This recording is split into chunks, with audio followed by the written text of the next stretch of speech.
Olá a todos, sejam muito bem-vindos aqui para o segundo Diálogos Quintessa. Hoje a gente tem aqui com a gente o Luiz. Luiz, super obrigada por estar com a gente no papo de hoje. Para começar, eu queria pedir para você se apresentar, para quem não te conhece ainda, poder te conhecer. Oi, Ana, obrigado você pelo convite, uma honra estar aqui no Diálogo do Quintessa. Bom, eu sou o executivo principal da Vedacity, empresa de material de construção e impermeabilizantes, na área de inovação e sustentabilidade. Essas áreas são juntas, a gente vai falar um pouquinho mais à frente. Eu estou lá há 4 anos liderando essa frente. Tive uma passagem bem longa na Telefônica Vivo por 9 anos. Eu fiquei na fundação nos últimos 6 anos, mas antes trabalhei com o Instituto Vivo. Então, tive toda essa trajetória, passei por 3 confusões e não fusões por lá, eu sempre brinco sobre essa história, né, que aprendi pra caramba. E tive uma larga experiência no terceiro setor, trabalhando em muitas organizações sociais, entre elas a Fundação Gol de Letra, o Casulo do ICE e o Projeto Arrastão. Sou formado em Publicidade e Propaganda e também tenho pós em Relações Públicas. E, além de tudo isso, dessa trajetória, eu sou membro de alguns conselhos e comitês, entre eles o Conselho do GIF, Grupo de Institutos e Fundações e Empresas, agora, mais recentemente, do GRI Brasil, eu estou no Conselho Consultivo, e também na Comissão de Inovação do IBGC, o Instituto Brasileiro de Governança Corporativa. Muito bom. Bom, acho que a gente vai explorar, né, aproveitar um pouco dessa sua experiência mais recente, mas acho que se iniciou na época de Telefônica também, né? Nesse lugar das grandes empresas se relacionando com a temática de sustentabilidade. E a primeira pergunta que eu queria trazer pela nossa frente de programas em parceria, assim, todos os dias a gente dialoga com executivos que muitos estão ainda nesse momento inicial, né, de criar estratégias de inovação aberta ou revisitando suas estratégias de sustentabilidade. E o que a gente vê, a gente foi educado, né, treinado e por muitas vezes viu na prática, né, colocou em prática de que ou é inovação nos negócios ou é sustentabilidade de impacto. E muitas vezes quando a gente provoca esse olhar, né, da sustentabilidade como uma lente para a inovação, a gente percebe que muitas pessoas travam um pouco, puxa, será que isso é possível, né? Me conta mais histórias de exemplos, né, de que isso é real. E aí, claro que a gente tem, até semana passada a gente divulgou o case do Braskem Labs, bem didático, assim, para contar um pouco mais, mas acho que o que vocês estão fazendo na Vedacity é um ótimo exemplo, assim. Eu queria te pedir para você contar como é isso na prática da sustentabilidade como essa lente de inovação e contar das iniciativas hoje que você tem, né, na frente de inovação aberta, sustentabilidade, do Instituto, como que eles compõem essa estratégia da Vedacity. Legal, Ana. Bom, acho que você me dá um espaço aqui para falar um pouco, até um certo incômodo que eu mesmo tenho da forma como a gente se organiza hoje nas nossas empresas e também o lado do investimento social privado e da sustentabilidade. Porque hoje em dia o que a gente tem são muitos feudos, né? Você tem lá a área de inovação e a área de sustentabilidade dentro das companhias, e ainda a fundação e institutos, em muitos casos, que acabam não se conversando ali na agenda. Em alguns casos, a gente já está percebendo algumas empresas que juntam a sustentabilidade com o investimento social privado, né, ou a inovação com a sustentabilidade, mas aí o instituto, a fundação ficam de fora.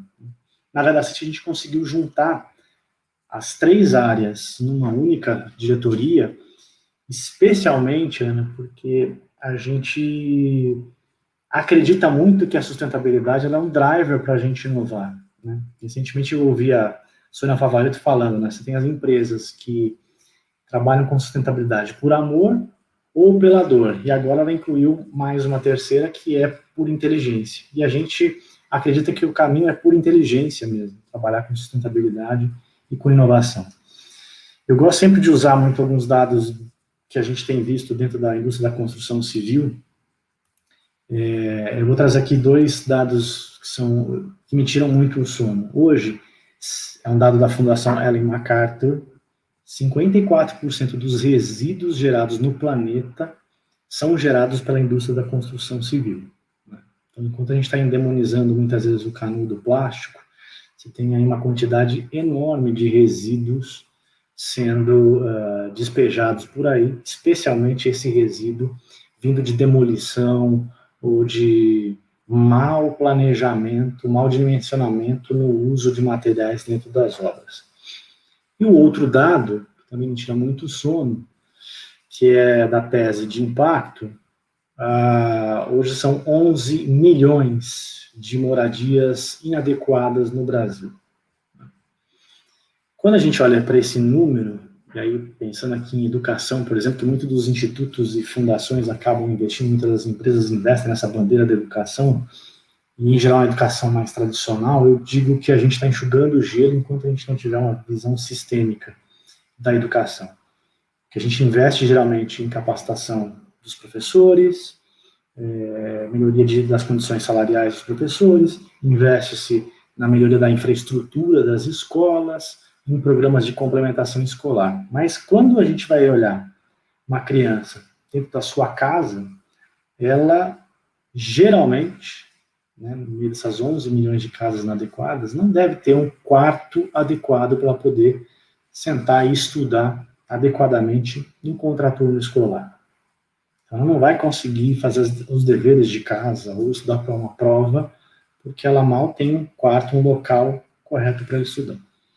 Quando ela tem, até mesmo um quarto, esse quarto, geralmente, ele deve ter, se tiver alguma janela, talvez até uma janela não bem adequada, e aí você não tem ventilação, essa casa deve sofrer algum problema de infiltração, que leva a mofo, que por consequência leva a doença respiratória. Aliás, antes da própria pandemia, o dado do SUS, a quarta maior causa de internações eram doenças respiratórias e 36% delas advindas de mofo nas residências. Então, essa criança, além de não ter um quarto para estudar, ou quando tem este quarto não oferece as melhores condições, ela também vai passar a maior parte do tempo dela num posto de saúde ou num hospital à base de medicamento para curar, então, essa doença respiratória. Logo, ela também não vai se concentrar adequadamente nos seus estudos. Quando eu olho esse storytelling que eu estou contando aqui, mais esses dados todos, a gente poderia aqui ficar chorando e pensando que o país é uma desgraça, que a gente não tem solução. Eu prefiro vender lenço. E quando a gente coloca, então, o olhar da sustentabilidade sobre isto como um driver para inovar, a gente começa a ver uma série de oportunidades para o negócio das empresas em resolver esse tipo de dor, esse tipo de problema, gerando negócios para elas. Como é que nós temos feito isso, então, na Vedacity? Em primeiro lugar, a gente unificou essas três áreas, né? O Instituto Vedacity, a área de sustentabilidade e a área de inovação aberta, que tem agendas correlatas. Elas não são 100% o tempo inteiro trabalhando em conjunto, né? Porque acho que tem as especificidades também das áreas. Né? No âmbito do Instituto, a gente tem trabalhado muito com uma meta que a gente colocou em sustentabilidade, que até 2025, Ana, a gente quer contribuir com a redução de pelo menos 1,5 milhão de casas inadequadas no Brasil. Então, a sustentabilidade estabelece uma meta aqui 2025 e a gente olha para dentro como é que, então, inovação aberta, como é que a própria área de sustentabilidade, como é que o próprio Instituto podem ser agentes protagonistas nessa agenda. No âmbito do Instituto, como é que a gente está fazendo isso? Uma das nossas estratégias é fomentar o ambiente de criação e de fortalecimento de negócios de impacto voltados para soluções de moradia para a população de baixa renda. A gente tem um programa em parceria que acelera startups em busca deste objetivo. Segundo aspecto, está se constituindo no Brasil uma rede de negócios de impacto, e olha só que dado super interessante, Ana. Eu, há 4 anos atrás, quando ingressei na Vedacity, eu conhecia apenas 4 negócios de impacto voltados para a reforma de moradia para baixa renda. Hoje, já tem mapeados mais de 100 negócios.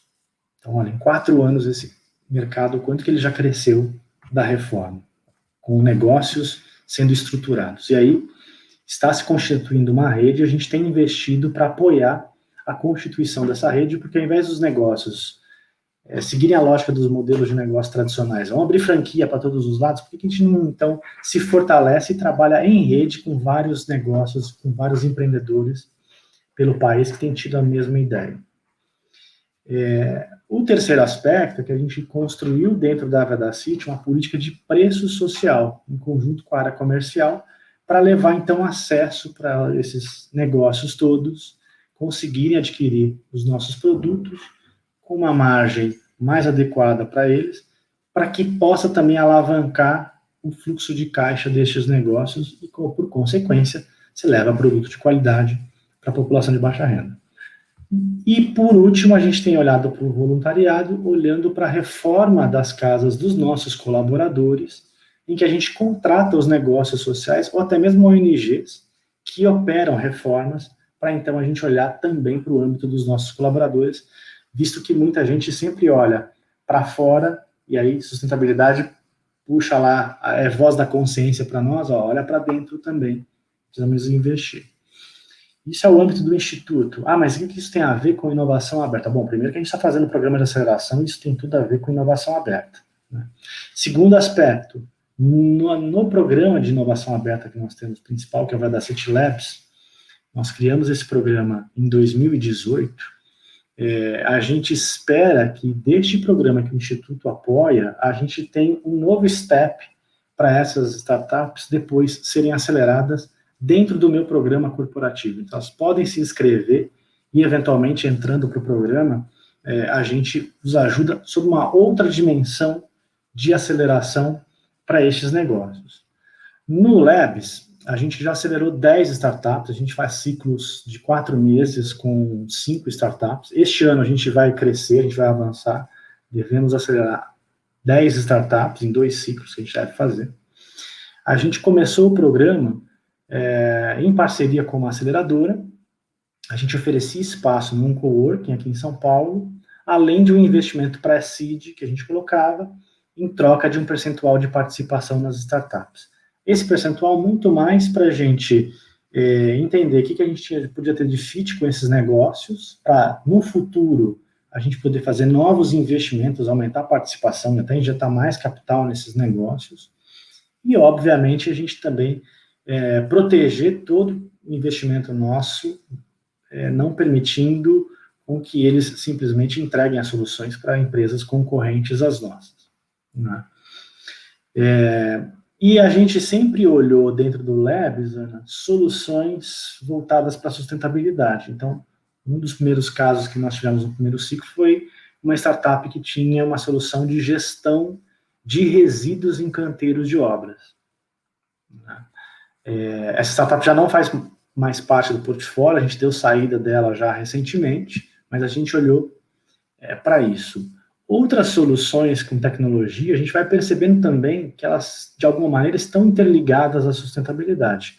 Uma que a gente, inclusive, adquiriu a startup, a ConstruCode, ela digitaliza plantas para os canteiros de obra. A gente sabe dessa realidade do canteiro de obra que você imprime muita planta em plotter, né? 2, 3, 4 vezes, às vezes, você imprime todos os dias o projeto, dependendo do tamanho da obra, da complexidade dela e da mudança de projetos que você faz. Com QR Code e um aplicativo para o tablet, para o celular, você tem, então, acesso a todas as plantas e a construtora pode atualizar real-time esses projetos. Com isso, você elimina impressão dentro do canteiro. Para você ter uma ideia, Ana, em 6 meses, a startup conseguiu eliminar, com cerca de 30 clientes, 9,5 caminhões de plantas impressas. Com isso, eu estou reduzindo a pegada ambiental, menos emissões de gases de efeito estufa, além de menos papel que a gente está colocando na rua. O equivalente a 13 campos de futebol impresso. Eu abrisse as plantas e colocasse-as num campo de futebol. Olha o volume, a loucura que é de impressão que se tem na construção. Então, a gente acredita muito que a tecnologia pode ser um grande aliado, não só para a digitalização da indústria da construção, como também em ajudar na pegada sustentável de todas elas, de todos os clientes. E aí, só para eu fechar esse bloco, A gente acabou criando uma nova empresa depois de 2 ciclos, né, de aceleração, que é a Trutech, é uma empresa que constrói, então, com as startups, as soluções tecnológicas, e a gente leva, então, para o mercado da construção, seja para as construtoras, para o varejo ou para a indústria de materiais. E a gente concebeu uma mandala, em que a gente tomou uma licença poética da área da saúde, onde a gente olha o ciclo de vida dos humanos, né? A gente fez um mesmo paralelo para o ciclo de vida de uma edificação. Então, a gente quer levar tecnologias desde você tomar melhores decisões para adquirir um terreno, e aí, de novo, com sustentabilidade. Você levar em consideração na aquisição deste terreno os aspectos ambientais daquela área, os aspectos urbanos, os aspectos sociais no entorno ali daquele terreno, ou talvez, se o terreno, por exemplo, hoje está numa ocupação, você levar em consideração que você vai precisar ter algum diálogo com a comunidade, com o poder público e etc. Tecnologias para o planejamento das obras aí também, usando o design para a sustentabilidade, para você se inspirar no teu planejamento, a gestão e monitoramento da obra em si, então você poder também interligar e medir impacto em consumo de água, de energia, de emissões de gases de efeito estufa, até também o uso daquela edificação, a manutenção dela e a demolição ou retrofit daquela edificação. Então, para cada um desses estágios de vida da edificação, a gente não só está olhando que tipo de tecnologias são adequadas para cada um desses estágios, como também o quanto que as tecnologias podem contribuir com aspectos da sustentabilidade nessa jornada como um todo. Muito legal, Luiz. E acho que é legal dos exemplos que você conta, porque tem a ver com esse exercício do olhar, né? De falar assim, puxa, meu mercado ele é menor, né? Ou ele está crescendo devagar por essas condições, ou se colocar num papel ativo, né? De olhar e falar, puxa, isso aqui é oportunidade de clientes que eu poderia me relacionar, que eu não me relaciono, ou de parceiros de negócio, né? Fornecedores que eu desenvolvo e aí depois eles são mais fiéis, né? Eles têm uma outra, a longo prazo, né? Eles vão também trazer um outro retorno para a empresa. E acho que esse olhar de responsabilidade também, né? Que você trouxe o dado do X% vem da minha indústria, como assim eu vou fechar os olhos, né? Uhum. E acho que é legal como você conta dessa integração, né? Então, puxa, um instituto que tem um capital filantrópico mais paciente, ele pode estar ali no início, tomando mais risco, para depois eu trazer, né, esse mesmo negócio já mais desenvolvido para me relacionar na frente de inovação aberta, onde ali eu já tenho metas talvez mais de curto prazo, né, ou mais relacionadas ao negócio. Muito legal. E aí o que eu queria te perguntar é, quer complementar? Fica à vontade. Eu costumo falar muito para o meu time, né, que no âmbito do Instituto a gente, então, trabalha para que os negócios, em primeiro lugar, se reconheçam enquanto negócios e possam entender qual é o impacto socioambiental que eles acabam atacando, né? Porque a gente vê eles sendo movidos por propósito. E no Vedacity Labs, se eles conseguirem entrar, como é que eu transformo a tua máquina de vendas. Né? Então, você já provou o teu conceito, já provou pelo menos a tua tese de impacto conceitualmente no programa de aceleração que o Instituto financia. No Vedacity Labs, agora, sai do jardim da infância, vem para o ensino fundamental. Agora nós vamos fazer a tua máquina de vendas girar. Como é que você vai, então, fazer com que ela rode e acelere? Perfeito. E acho que é isso, né? Ao gerar resultado, pegando os exemplos que você trouxe, eu estou faturando, mas ao mesmo tempo eu estou reduzindo o uso de papel, por exemplo, que você mencionou, né? E acho que é legal também porque tem um pouco do novos negócios, mas tem o lugar da redução de custo também, né? Custa ficar levando papel para lá, para cá, imprimindo. Tem uma coisa da eficiência operacional, né? Não é o 100% do match, mas tem ali um momento onde a eficiência operacional e a redução de custos, ela cruza também com as práticas de sustentabilidade, né? Exato. E estamos falando do segundo pior setor no mundo em digitalização. Então, você vê o quanto que a tecnologia pode ser um alavancador de eficiência para o setor. Né? Total, total. E aí eu queria te perguntar, assim, acho que isso que a gente está falando tem muito a ver também com essa forma de olhar, né, com a mudança cultural. Então, eu sei que você já tinha um histórico de atuação no assunto, né? Então, talvez navegar nesses bolsos ou conseguir enxergar essa esteira de inovação não fosse tão difícil, mas como que foi isso dentro da Vedacity? Então, tiveram capacitações ou foi mais na prática, né? Como que foi o trazer essa forma de enxergar para um público mais amplo, interno? Uhum. Ana, eu acho que isso é um processo contínuo, tá? E é um processo sem fim. As empresas têm que ter essa consciência, né? Porque quando a gente está lidando também com essa visão mais contemporânea da sustentabilidade, o mundo está mudando numa velocidade que a gente não sabe ainda qual é exatamente. Então as coisas mudam o tempo todo. Então você tem que estar se atualizando, você tem que estar acompanhando todos esses movimentos. O que a gente fez como primeiro movimento de capacitação interna foi com a Fundação Dom Cabral, que a gente fez um curso com o professor Raico. Durante 2 dias a gente levou, não só o CEO apostou e deu o exemplo, esteve conosco nessa jornada, apesar de ser um cara que eu não preciso ficar catequizando, essa é uma vantagem que eu tenho.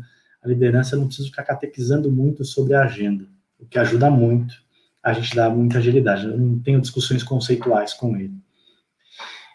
Então, não só ele participou, quanto todos os diretos dele participaram, e aí a gente elegeu líderes de áreas-chave para participarem durante esses 2 dias de capacitação. Foi o nosso primeiro movimento, e a gente discutiu ali durante 2 dias como tornar a sustentabilidade um pilar da estratégia de negócios da Vedacity. Né? Naquela altura, inclusive, o Marcos Bicudo, que é o CEO da Vedacity, também tinha me elevado ao patamar de reporte direto para ele, o que coloca a sustentabilidade e a inovação como 2 pilares da estratégia do negócio. Quando o CEO traz isso para si, mostra a importância e a relevância dessa agenda para o negócio, para construir as capacidades futuras para o negócio e deixar legado para o negócio.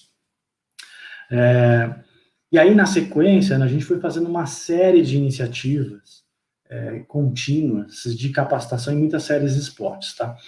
Na estratégia de inovação da Vedacity, por exemplo, a gente tem 3 pilares dessa estratégia. A primeira, que é a inovação de fora para dentro, que é o nosso relacionamento com startups. Como é que a gente se relaciona com as startups e aprende nesse relacionamento? Nessa camada de aprendizagem, a gente teve, durante os 2 ciclos do Labs, 3 camadas de intersecção com as startups. Uma delas, que era os mentores, onde não só o CEO tinha uma agenda regrada, no mínimo uma vez por mês, com os empreendedores, como também os membros dos nossos comitês de governança e do conselho de administração. Isso foi super importante para também engajar essa esfera da governança da companhia nesta agenda. Nós tínhamos os padrinhos, que eram executivos diretos do CEO, que tinham obrigatoriedade de reuniões quinzenais com as startups, e nós tínhamos os conectores, que eram pessoas desde analistas a gerentes de divisão que se inscreveram. No primeiro ciclo a gente indicou, no segundo eles se inscreveram voluntariamente, e esses, sim, tocavam dia a dia com a startup. Isso tudo a gente entendeu como um processo de aprendizagem formativo na prática para essas pessoas. Então, como é que eu me relaciono com a startup? Como é que eu entendo, entre aspas, esse bicho chamado empreendedor de startup? No segundo pilar da nossa estratégia de inovação, a gente tem a inovação de dentro para dentro. Então, a gente trouxe uma camada de capacitações para os nossos colaboradores, básica em Design Thinking. Para você ter uma ideia, Ana, dos 650 colaboradores da Vedacity, nós conseguimos treinar por todo o Brasil 23% dos nossos colaboradores. Isso presencialmente, não foi online. E aí a gente tinha como desafio, vamos para o mercado, vamos entender o varejo e como é que a gente, então, entende as dores do varejo e entende como a Vedacity vem cuidando deste varejo. Né? E ali as pessoas, então, tinham ideias, a gente fez um pitch day e foi encaminhando essas ideias. Então, tinha um processo aqui que era um pouco conceitual, porque eles aprendiam a teoria do Design Thinking, mas tinha mão na massa pra caramba. O terceiro estágio, né, o terceiro pilar da estratégia, a inovação de dentro para fora, que a gente acredita muito no intraempreendedorismo. E aí a gente ajudou a criar o primeiro centro de intraempreendedorismo com uma faculdade, mais uma rede global de intraempreendedores e outras 6 empresas, e mandamos 15 colaboradores da Vedacity para participarem deste programa de formação, e de lá saíram 2 projetos. Um deles a gente está colocando em curso agora na área comercial, de relacionamento com lojistas, mas não só olhando a nossa presença no ponto de venda, mas também capacitando este lojista para que ele seja um melhor empreendedor. Então, passado também esta camada aqui que a gente veio trabalhando, aí agora a gente tem a Academia Vedacity, que é uma plataforma online, em que a gente está plugando mais uma série de conteúdos ali em inovação e até mesmo de intraempreendedorismo, para ir retroalimentando toda essa galera com esses conteúdos. E agora uma iniciativa que a gente começou há 2 semanas atrás, porque o RH, né, a área de gente de gestão, nos demandou, precisamos voltar a fazer algum programa de educação corporativa para disseminar aqui para a galera. Eu falei, não vou trazer de novo uma faculdade, até porque senão a gente daqui a pouquinho fica com a seita daquela faculdade, do modelo mental só daquela faculdade.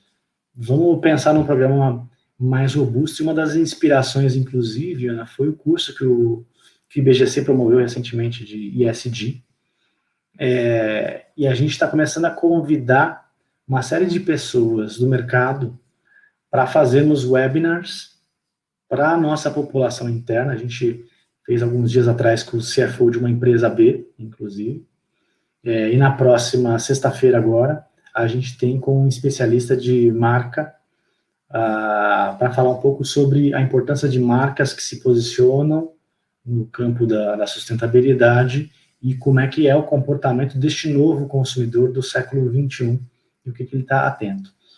A gente até chamou esse programa de #Sextou com S de sustentabilidade. Essa série de webinars que a gente vai tratar em maio, vamos falar de pacto global, vamos falar também de combate à exploração sexual infantil na cadeia de fornecedores, que é um tema super forte e relevante, então a gente está com um olhar aí de toda a cadeia, além de construir alguns conteúdos em podcasts também para esse público interno, também com especialistas do mercado, para a gente cada vez mais ir falando sobre essas 3 letrinhas aí que estão na moda, o ESG ou ASG, e também porque a gente tem um compromisso que já é público. A Vedacity até 2022 tem a intenção de se certificar como empresa B. A gente vem trabalhando muito forte internamente em busca da pontuação necessária para nos certificarmos, porque a gente acredita que esse é o grande legado que a gente vai deixar para as próximas gerações, não só dos acionistas, mas principalmente para todos os nossos stakeholders. Muito legal, Luiz. Eu acho que é legal como vocês fizeram essa mescla, né, de formação pontual, contínua, e aí um pouco da prática, né, porque de fato não é trivial, né, mudar a forma de enxergar, então não é de fato só com 2 horas que isso vai estar resolvido, faz muito sentido. E eu acho também, Ana, que a gente tem que delegar desafios para o nosso público interno, tá? Então, no nosso modelo de governança, coisa que eu estava esquecendo de citar, a gente elencou na nossa matriz de materialidade 7 temas principais que a gente vai trabalhar até 2025. E para cada um destes temas, a gente fez um sorteio, porque eles pediram para fazer, os executivos diretos do CEO, eles são padrinhos desses temas, né? Então, este padrinho tem uma missão super importante de se reunir mensalmente com os líderes de projetos e ali discutir as nuances dos projetos, os KPIs, discutir o orçamento e, eventualmente, se precisar de um go ou não go da diretoria da Vedacity, levar para a reunião mensal que nós temos no board para discutir. E isso força também este alto executivo a estudar sobre o tema, a aprender sobre o tema, e até para que ele tenha uma visão 360 graus de todo o negócio. E ele não seja só o especialista daquela cadeira. Vou dar um exemplo para vocês, sempre gosto de citar, o Rogério Soares, que é o nosso CFO, ele é padrinho do tema diversidade, né? Então ele sai da caixinha só das finanças e está olhando diversidade como um todo e desafiando a área de gente e gestão de como é que estamos trabalhando o tema da diversidade integralmente na companhia. Legal, muito bom.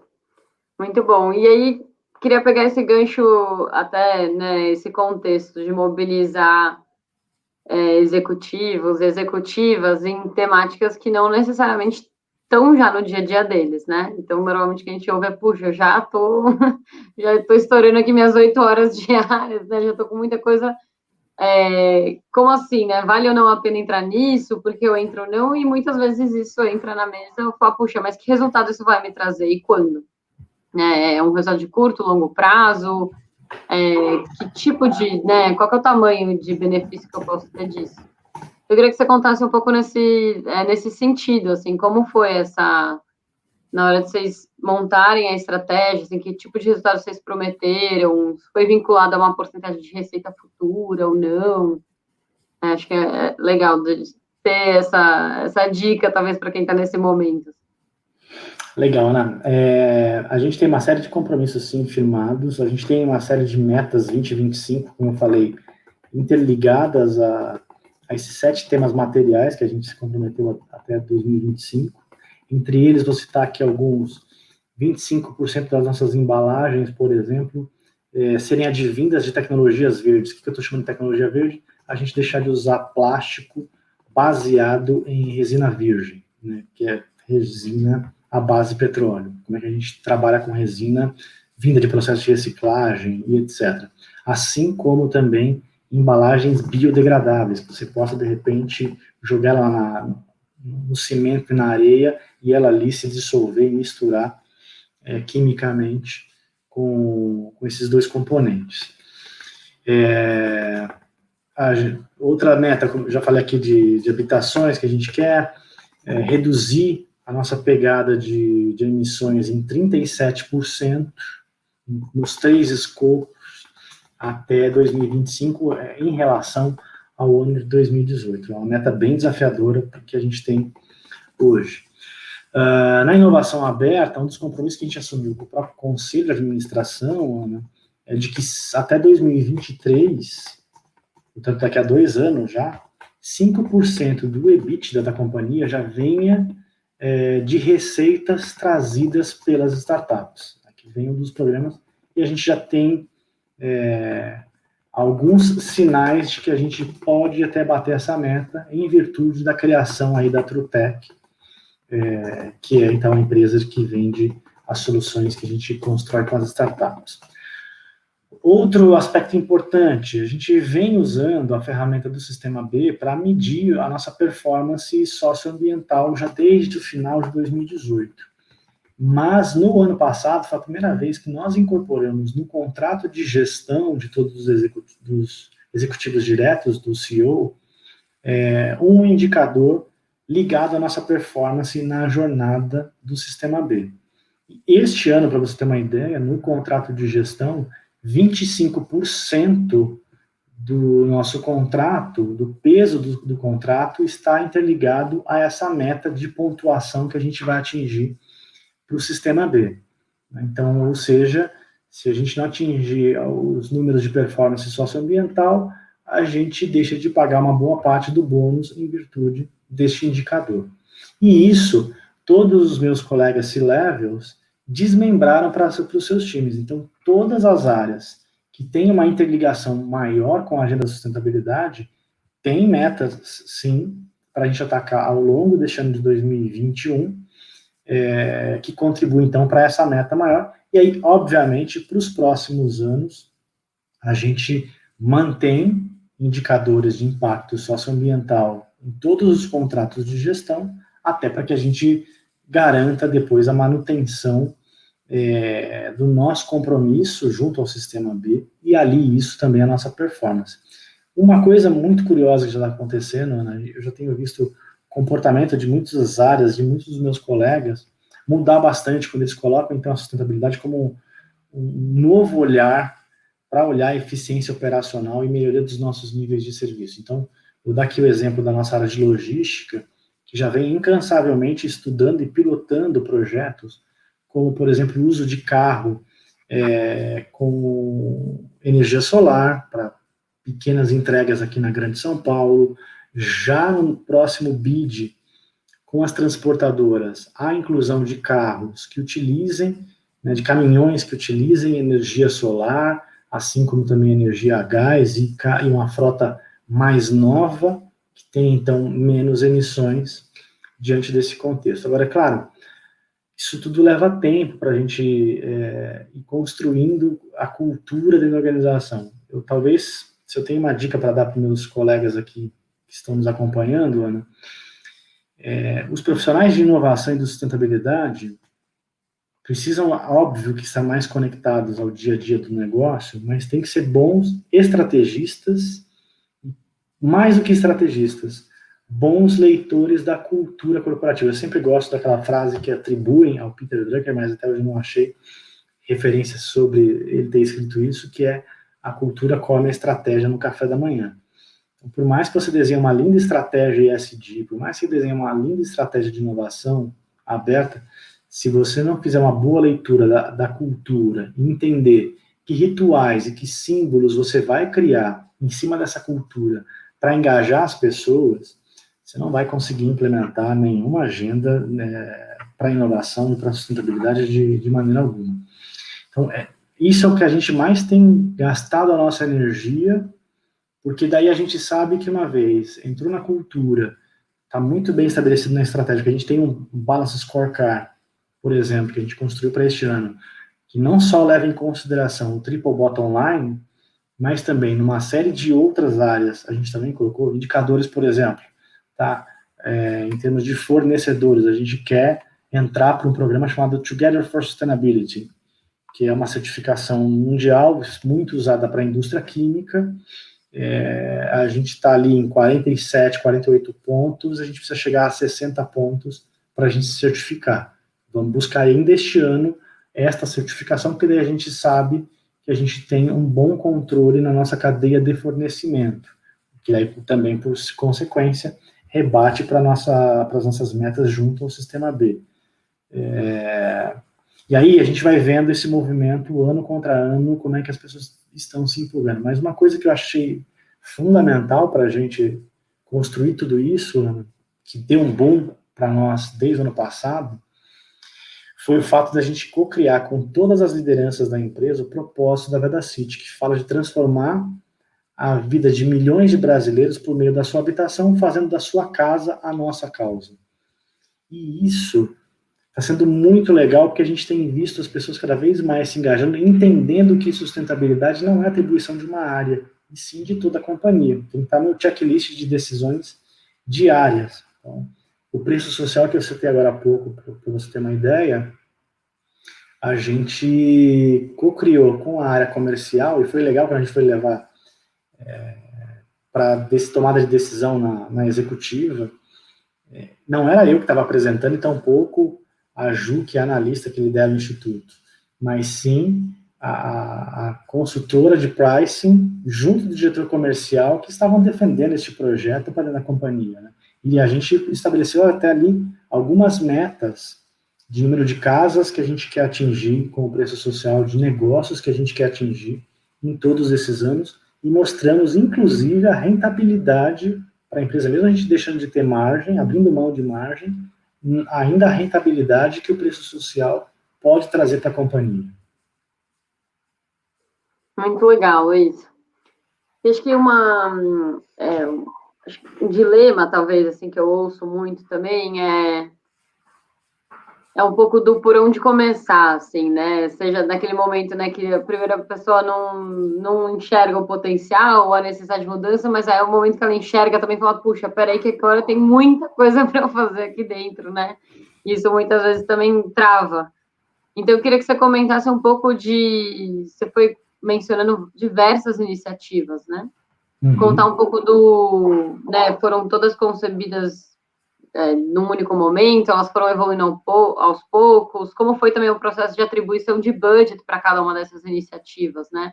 No sentido de como definir o tamanho versus ainda não vi o resultado, né? Eu acredito nesse potencial, mas ainda não provei, então contar um pouco como foi esse processo de vocês. Essa jornada, Ana, a gente está construindo de fato desde 2018, tá? E aí, como eu falei, a dica para os colegas aqui, além de pensar ambidestramente sobre estratégia e cultura. Essas duas coisas são super importantes e que isto muito bem amarrado, muito bem feito, traz também uma pressão sobre o engajamento da liderança para tal. Né? E aí forma-se esse tripé. Essas três coisas são fundamentais: estratégia, cultura e liderança. Sem essas três coisas, a operação não faz acontecer a inovação e tampouco a sustentabilidade.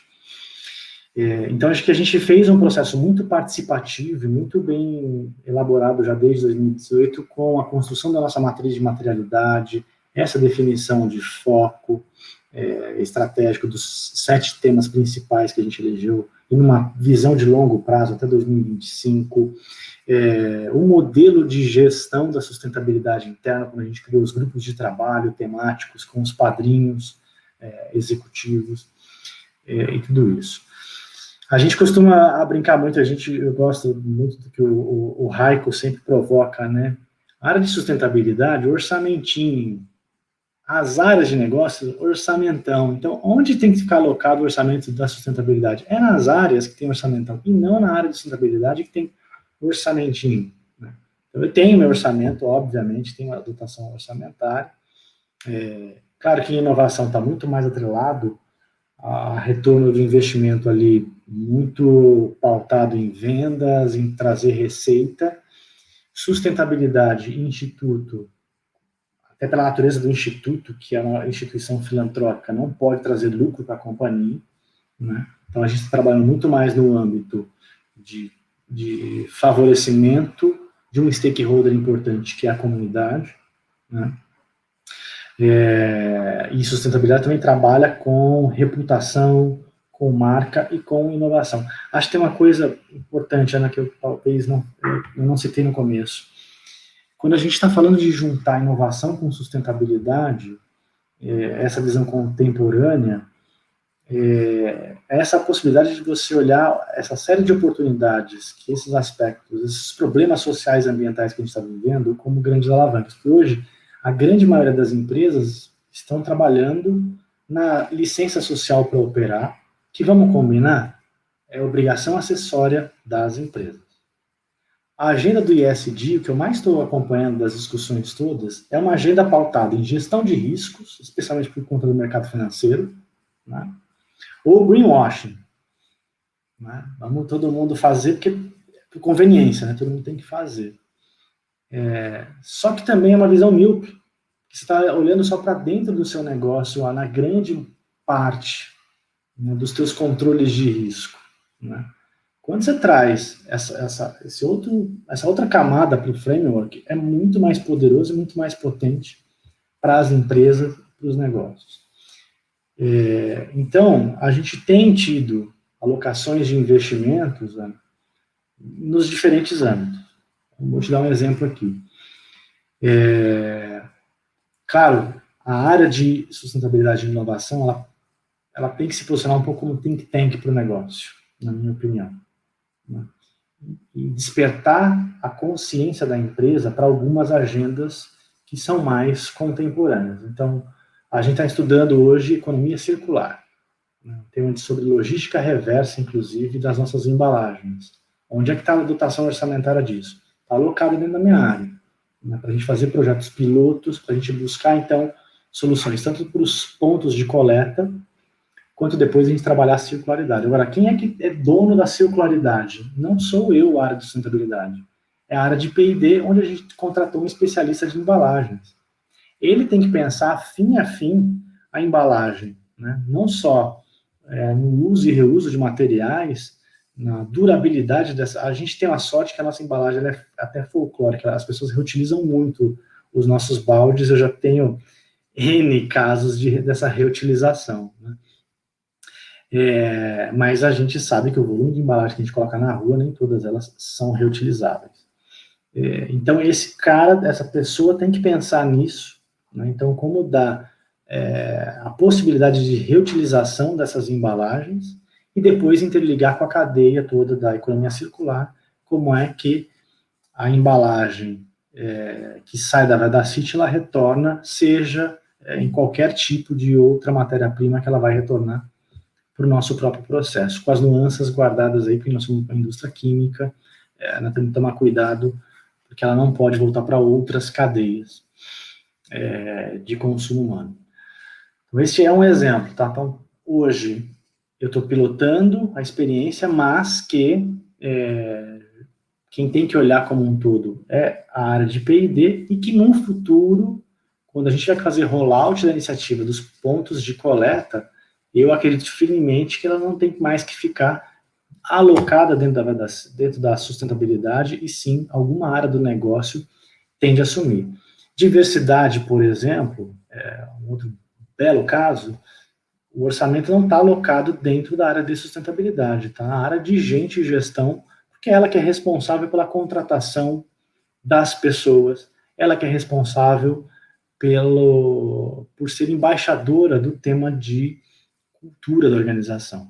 Então, ela é quem tem e a área comprou muito bem esse tema, criou grupos de trabalho temáticos, a gente não escolheu uma única bandeira na diversidade, e estabelecemos metas de contratação de pessoas das mais diversas e colocação de pessoas também nas mais diversas posições, porque aqui a gente está falando de diversidade e igualdade de oportunidades, né? A gente tem que investir também na promoção de pessoas para posições-chave dentro da organização e fazer com que elas também se desenvolvam e cresçam, porque esse é um grande desafio também hoje, né? Não basta só você trazer pessoas diversas, você tem que oferecer condições de crescimento para essas pessoas diversas e diferentes dentro da organização. Então, a gente vem trabalhando isso só para te dar alguns exemplos de como se dá na prática essa alocação de orçamento. E aí, óbvio, aqui não vou trazer todas as metas, até porque não é o objetivo, mas cada área tem sim as suas metas, e aí também, em alguns casos, as taxas de retorno que a gente espera. Exemplo, na área industrial, a gente tem compra de energia, de mercado livre de energia, e aí ali tem alguns financials por trás que a gente estabeleceu de quanto que essa migração para o mercado livre tem que trazer para dentro da companhia. Legal.